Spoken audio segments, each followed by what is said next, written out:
So what's good, guys? Cheers.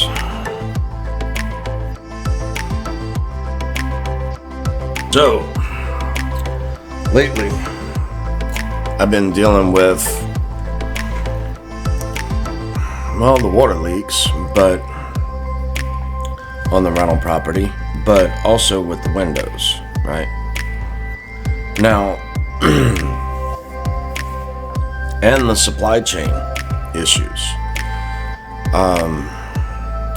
Now, luckily, as far as the vinyl fence goes, I ordered the vinyl fence in February when all of this work began, and I paid like $14,000 for the vinyl fence, material alone, and I received it last November.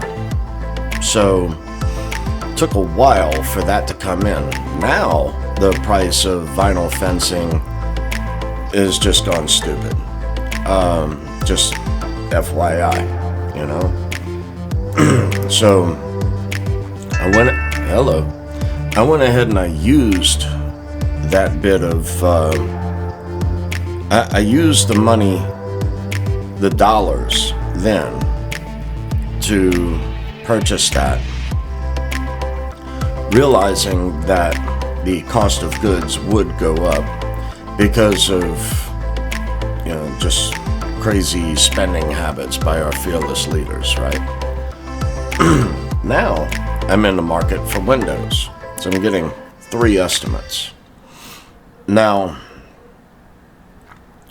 the windows were replaced in 2011, 2012. Back then, the windows, for 12 windows, 4 of which are double windows, double hung with the argon glass and all in between in vinyl. That back then was $5,500. Excuse me, for windows. However, now the argon gas has escaped, so now that, you know, the windows are always fogged, and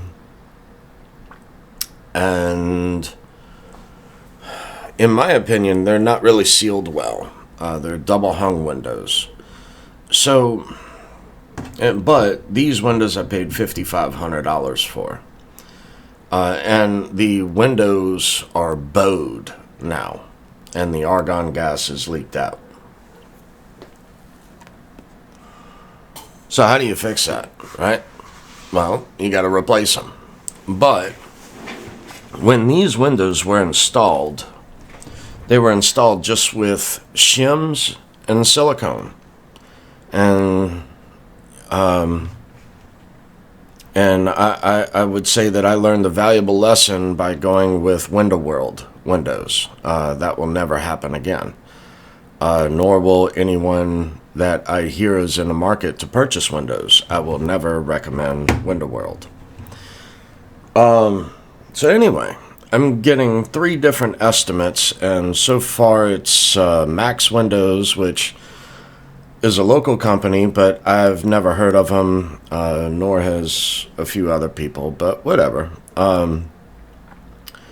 So for a double hung vinyl window, 12 windows, really 16 if you count the double windows in total. So 16 windows comes to $13,000. You know, waterproofed and all that kind of stuff, foam sealed and all of that, right? Now I'm still waiting on LAS, is another window company that's been around since before I was born. So a very good window company. And the other estimate that I have been getting, I wanted a price on fiberglass windows as well as the vinyl, right? And You know, just let's start off with the cheap version, right? So Max Windows came in at $13,000. When I paid $5,500 for these windows 10 years ago, 11 years ago, so the cost has more than doubled. And that's just on a basic entry-level window. That's not even superior quality, right? So you tell me that there's no inflation. I would rather use these cheap dollars now, because I will never be able to get what I want for less cheaper dollars. The dollar is losing value drastically. So, I'm in a position financially now where I can afford to do different things because of cryptocurrency. And then through the duplex, the rental property, multifamily dwelling, any renovations that go on are a tax deduction. So what I do is the capital gains that I would normally have to pay for cryptocurrency, I then use the trust with the rental property to then do all these renovations and eat away at the capital gains taxes that otherwise I would have had to pay. So basically what I'm doing is I'm taking those capital gains taxes and shifting them into equity. Now, also be aware that the interest rates rose, or basically doubled, right? So with interest rates rising, your property value is decreasing. But we haven't really seen that just yet. But that's what you do to one side of the equation, you must do to the other side of the equation, right? So just like algebra, same thing. However,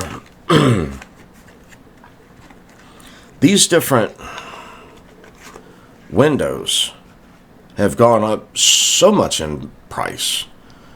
Now, Pella windows is the next estimate I want to go over. So for Pella windows, and I'm debating this between single hung and double hung windows, right? Because I'm 28 feet high now. I elevated the entire duplex, which is a 2-story brick, elevated that 5 feet in the air. So now I'm up 28 feet in the air, and I'm not getting any younger. And being legally blind, I don't feel comfortable up that high to clean the windows. So by being able to pull the sash inside to clean the exterior of the windows is a benefit. But it gets to be more of an gymnastic type of a thing when you have the bottom sash in and then you lower the upper sash and then lower it down to clean it. You know, I'm kind of torn at the moment. So I got several different prices. For the Pella windows, single hung fiberglass is right at $16,000. $16,000. That's 3 times the price. Tell me there's no inflation. Then, on top of that, the fiberglass version of replacement would be like $26,000. Excuse me, for window replacement. $26,000. That's damn near 6 times, or let's just say 5 times. 5 times the cost. Are you making 5 times more than what you used to? No. So basically, if you were earning 50,000 a year, back then I was earning like just say 60 to 70 a year back then. In 2010, I know for sure, and I went blind in 2011. So anyway, beside the point. Just say 50,000 a year. A 5x from that would be 250,000 a year. So if you're turning a wrench as an automotive technician at a dealership, earning 50 grand a year, is the dealership now paying you $250,000 a year? No, they're not.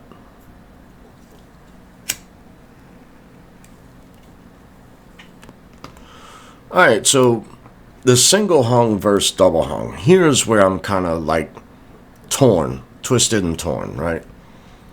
Is that a single hung window, the upper portion of the window is fixed. So it is going to naturally be stronger and more square. Versus a double hung, or actually still on the single hung, the window inside and the upper is fixed. The lower is inside of a track that cannot open to the inside to clean. But here's the pros and the cons here, right? It's that, okay, first off, when's the last time you cleaned the exterior of your windows? I know it's got to be 5 years for me since I've done that. I do stuff like that every time a tenant moves in and out, and I know next door's been here 5-6 years at least, right? So it's like, and here again with a double hung window, it doesn't have the same seal on the sides of the windows, so you're naturally going to have more air when a tornado or a hurricane does come through this area and the pressures build and they push against that. Wind can actually, you can hear it. It'll whistle through that, or at least I can hear it, but whatever. I guess I have, I pay more attention to, you know, when you lose one sense, other senses heighten. So anyway, the amount of wind or hot air and cold air being able to enter the home is not really giving you the R factor of sealing the home like you would think. In a fixed window, it is internal of that frame. So the seals in that frame, when the wind pushes up against that window, it's still inside of that frame. So it's going to further seal that window from any air seepage. So I don't understand these different manufacturers with the R value that they claim, that they state. I mean, if that's without wind or without a tropical storm or a hurricane or a tornado, maybe. But when you need it to count, I think it makes more sense to go with the single hung window, in my opinion. The double hung window, yeah, makes more sense if you intend on cleaning it like once a year. But if you don't clean your windows once a year, you know, now here's the downside. I do not feel comfortable getting 28 feet in the air to clean windows. But don't they have these different things, like, you know, I know like for washing cars and stuff, that they have different chemicals and stuff that you can use where you spray it on and it like keeps the glass clean all the time. So what about treating it in something like that, or being able to do that once a year, or having a water hose with like an extendable water hose type of a thing, right? So I just don't know on that. Like I said, I like the thought of a double hung window where, you can lower the upper and raise the lower, so that way you have, because hot air rises, and so the heat, the hot air can go out of the top while the cold air comes in through the bottom when you close them together, in that way. In this way, it would be much more stronger. Yes, this is rental property, so that I have to keep in mind as well. But so I'm leaning more towards the single hung versus the double hung. I have not gotten a price on a double hung just yet, so maybe that was the phone dinging and going off. I don't know. So yeah, there's a lot going on at the moment, which is why I have not posted a video lately. Been involved in several different Twitter spaces and whatnot, and but as far as making videos, I just, there's so many different things and topics to go over, but I just been too busy with all kinds of other stuff, crunching numbers and going back and forth with different estimates and different windows and trying to figure out exactly what I want, because I did have some windows that were sliders, which means they go left to right. Those are going to be the double windows. The issue I have with that, with rental property, is that tenants do not know how to close the window properly. They're still, they close them and they think that they're closed, but they're not. You can still close them an additional inch. They weren't even locked. So, I mean, you could have just opened the window up the rest of the way. And so, yeah, I think I'm going to change that to just to be able to go up and down instead of left to right on those windows. Just get, like 2 windows instead of one large window that just goes side to side. But yeah, and I understand, like, some people have cats and that sort of stuff, so by opening up your window with a single hung with the screen in place, I understand that the cats are going to start clawing at it and that kind of stuff. And for some of those people, if they've run into that issue, maybe a double hung window would be better for you. But I don't allow pets unless they are service animals. If it's a service dog, absolutely. But just as a pet, no, I don't allow that. Every time that has ever happened to me with rental property, they destroy it. So, and dogs or cats marking their territory, and then the place just stinks. So no, I don't want to deal with that anymore. I'm done with that. And really, it's probably a whole other video, but with the amount of money that I'm putting into this property, it may end up turning into an Airbnb. I'm not sure yet. There's a lot of work that needs to go on the inside, which I took an additional $100,000 out of the market, so that way, I can do like $50,000 on the interior of both sides. But you have to understand, I've already done the entire kitchens on both sides, the cabinets, the granite countertops. I even put granite windowsills in every single windowsill of the house, all of it to match. So, all of that is already done. I've had issues with the wood windowsills. They were, every single one of them was a different size or a different style even. And it's just like, wow. And here now, with having to replace the windows, because of the water leaks, I have to cut all the drywall and remove all of the wood. If it has wood, some windows have wood box frames inside. Some have drywall that, just go to a corner. So That basically that told me that whoever came in and put the box frames in didn't know how to do corners and drywall, basically, because the house was never set up like that with the boxes. But I'm still unsure how I'm going to finish that. Excuse me, on the inside. Am I really going to doll it up, or just go with drywall and then doll that up? So I'm not sure yet what I'm going to do. I had several ideas, but I'm just going to end up having to pick one, whatever I choose to do there. But yeah, 100,000 into both insides, drywall, flooring, all of that, on both floors. So, and insulation between floors, because it never had insulation between floors.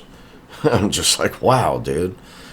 There's so many other things. Like, I'm going to stiffen up. I'm going to run an L channel through the ceiling joists to really stiffen up the floors upstairs. The plywood on the second floor, I may and I may not pull that up and replace. I'm not sure just yet.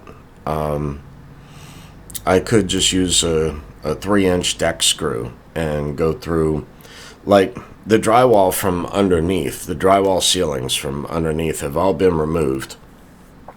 So what I could theoretically do is drill a 3-inch screw up on one side and trace that ceiling joist all the way across the other side of the room, drill another screw up, put a chalk line in on the second floor, snap a chalk line to then follow, of course, measuring over 3/4 of an inch to come in exactly in between that 2x, and then really put 3-inch deck screws in like every 6 inches, something like that, because they used, on this property, they used just regular smooth shank nails. They didn't use a ring shank nail like they should have. So every time you make a step, there's a squeak. And I guess from having super sensitive hearing, I just, it bothers me, it irritates me, and I want to stop all of that. Now, the only way that I've found so far to really stop squeaks in that way is to remove the plywood completely, lay down liquid nails across all the ceiling joists, frame it up with L channels, like I'm saying, which is basically just a 2x6 and a 2x6, like this. Like that, in between each of the ceiling joists. So by doing 3 of those going across really strengthens, and having to, cut it a little larger and really beat them into place. And then, tack them in with a 3-inch ring shank nail, but with a air gun. So, and really get them good. So by doing that, the only way I've found to not have squeaks is liquid nails and then 3-inch deck screws. But I think I'm going to try this first before getting too deep into that. I think I'm going to try doing the L channels through, and like I said, marking a chalk line to really drive those 3-inch deck screws in and tighten the crap out of them. And then go on with like some sort of a pergo, like a laminate floor, but I want a light oak look to it. The reason why I want a lighter color is because the darker colors show dust and dirt so much easier to someone with vision. Now me, I know I'm different. I do benefit from having a robot on each floor to sweep and mop. So downstairs at the moment, I haven't figured out the cost difference, I would say, from an epoxy floor to make downstairs look like a marble floor in a epoxy, to that of just doing a laminate floor on the, having laminate on the bottom floor, and then the stairwell, and then all of upstairs. But I want the waterproof version, because any sort of laminate and, you know, hardwood, you can throw that stuff out the window. That, in my opinion, that is stupid. The slightest little bit of water and they buckle, and you're talking $20, $30, $40, $60,000 to replace hardwood floors. That's just crazy. And you know, that's just that. Why do that when you can get something that looks just as good, but it won't scratch and all of this other kind of stuff? It's much easier to maintain the laminate. So that's the route that I'm going to go. But additionally, with all new baseboards and quarter round, because what I got there right now is not like, it's only like 3.5 inches tall. You know, it's like no one does that. It just doesn't even look modern. So every wall on the inside of the properties is going to be sanded real well. You know, different spots taken out and redone because somebody else's handiwork went in there and obviously didn't know how to patch up drywall. I mean, I can rub my hand on it and I can feel every single imperfection in it. And it drives me wild. Like if someone else who was blind was walking through the house, they'd be like, "Ooh, what was that?" You know. So it's like that disturbing to me, you know. So those different things I want to fix inside. So yeah, I got just a ton of work to do here. I mean, so this may end up turning into a 2 or a 3 year project. So far, I'm into this project. Right now, I'd say I'm at about $300,000 into this project of this rental property, and I took another $100,000 out to attack the interiors of both sides of this rental property. So yeah, that's kind of where I'm at. And like I said, it's just. I'm looking for once and done. You know, I took this profit out of crypto to really fix up my home. Yeah, I know I could have bought another house, probably 2 by now, right? But this property has an income. Well, what the heck? I'll get into it here a little bit. 27 minutes in. So yeah. So I grandfathered the tenants in at the current rent. Rents in the area have gone crazy. Now the current rent is $2,100 a month. And by doing an Airbnb, after I put this $100,000 more into the interiors to really go through and fix it up really, really nice.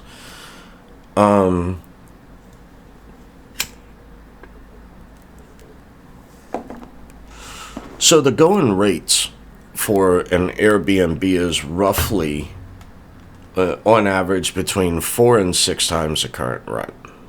So if we just take the low end of that at $2,000 a month, times 4 is $8,000 a month, which is $96,000 a year. $96,000 a year versus the amount that I currently get. Now, also the laws in my area changed. You cannot run an Airbnb unless, you know, the owner lives in the property. So, you know, having a multifamily dwelling, I live in the property, and I would qualify for that. So, basically, I would be taking my profit in rent from next door is like, just say roughly $16,000 a year. Currently, because like I said, I grandfathered them in at the same rent because they had no idea what I was about to do to all this, and you know, and look, the numbers just worked. Okay, so I could keep them happy. You know, they keep them happy not by not raising the rents and grandfathering them in. Also, it was during the time of the pandemic, right? So I didn't want to be a dick in that time frame. because in between tenants, you never know who or what you're going to get to replace anyone. And these people they're good. At times they're late on their rent, but not by like a month or 2 months late. It's never come to anything like that.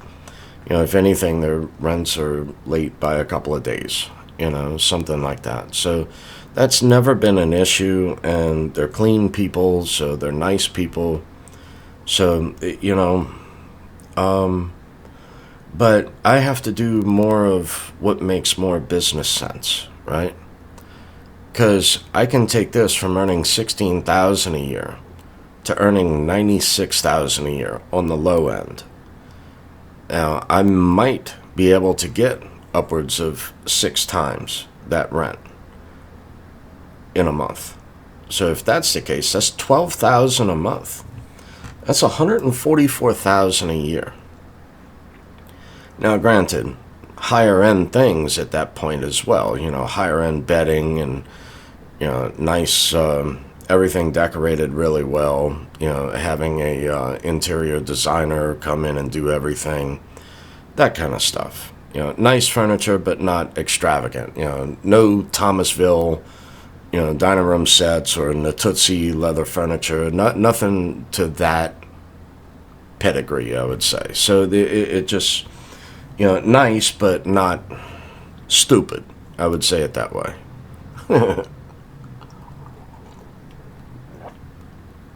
And having different things in the house as well, like nice soaps and shampoos and nice towels. Really nice, nicer luxury things, I would say, that they would be able to use. And also, from my experience of going around to these different crypto events, we've rented some real dumps and paid top dollar for them. Some of these Airbnbs that we've gone to are just, some of them have been not pleasant. And I have the highest internet speed available, so different things like that.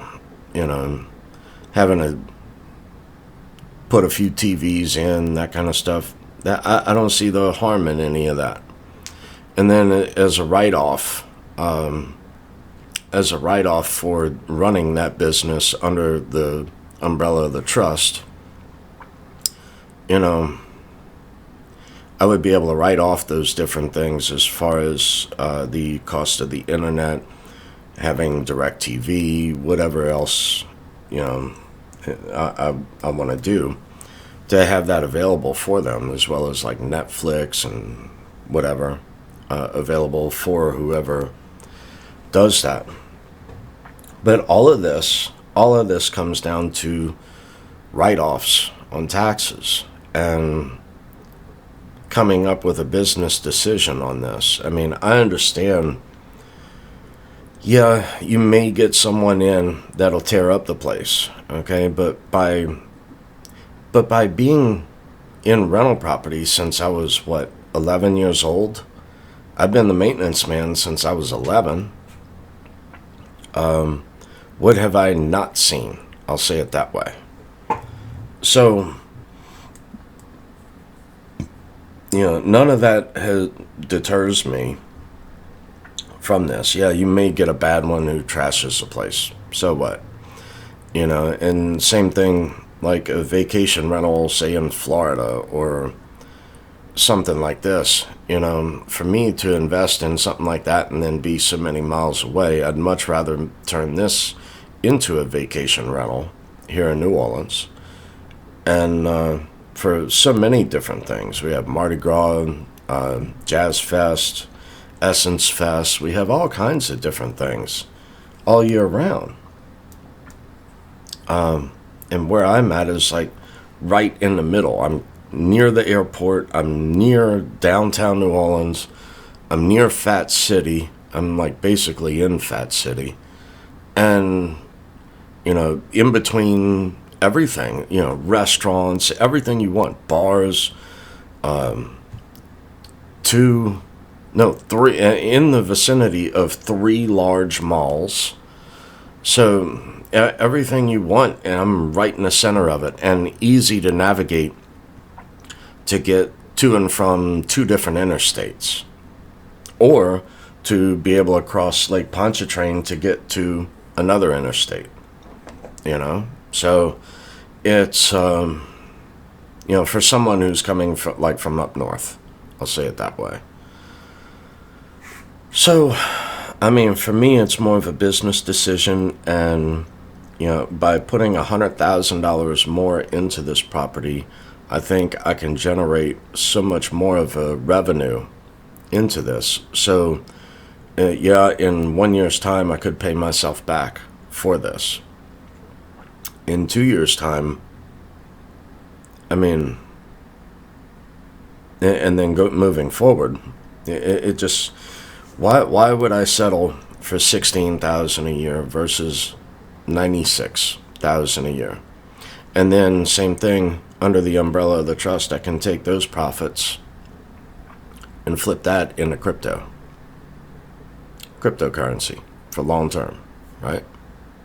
Why not? So yeah, that's kind of where I'm at. I don't know if I mentioned it earlier, but these windows, the availability, the time frame for it to come in. If I order them now, if I pay for them now, what'll end up happening with those windows, the absolute soonest they would be in is anywhere from July through September. If I order them now, today is like April 12th. My birthday's in like 2 days. So, but who's counting, right? I think I'll be 36 again this year. So that's a good number. So, yeah, it'll take, from April, if I ordered them today, they would be here July through September.